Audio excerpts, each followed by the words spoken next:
Hey guys, hope you're having a great Friday. I was able to listen in on another media briefing by the CDC, and I want to share what I learned with you real quick before the weekend, just a few things. But before I do, I want to show you this map. This is where there are cases of the new coronavirus in America. You have one in Washington State, California, Arizona, Wisconsin, Illinois, and Massachusetts.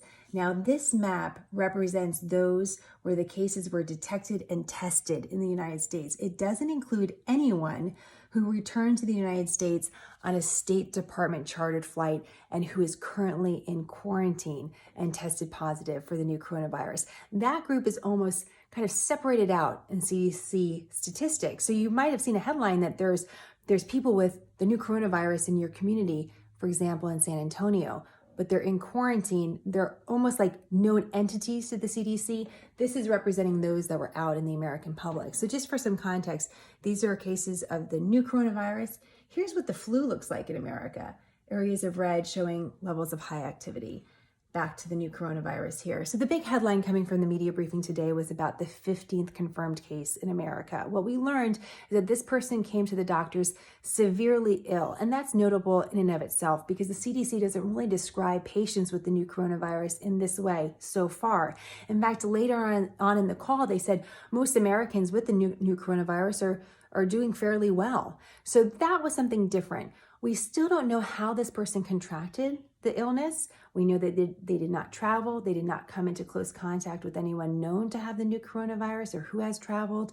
We really don't know very much about them at all, like their age, their gender, where they're from, where they live, where they work. Some local reports are saying it's a female patient, but the CDC is not describing them at all. So the mystery of how this person contracted the illness is very important. And if you listen to our interview with the infectious disease specialist, Dr. Perry, you'll know that many people that have the new coronavirus may be very asymptomatic, might have a mild cold. So this could be very difficult to unpack, but it'll be important to find out and figure out who else did this person come in contact with. So we'll watch that.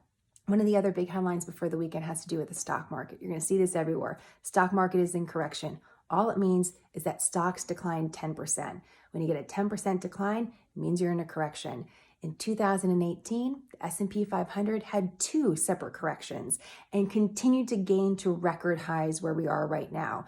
So just know that there are a lot of folks talking about bad days to come. We actually have no idea what's going to happen next. We just know that at least for this week so far, the market's dropped 10%, and that's in correction territory. And that's it. So we'll continue to watch, again, what's coming down the road. Investors are worried about, does the new coronavirus cause us to change our shopping habits and where we're going to travel and what we're going to do? And how does that impact the global economy? What about these big companies that have supply chains back to Asia? What about those disruptions? What does that mean for them and for who they're employing? So those are where the concerns are bubbling up, but no one has a crystal ball.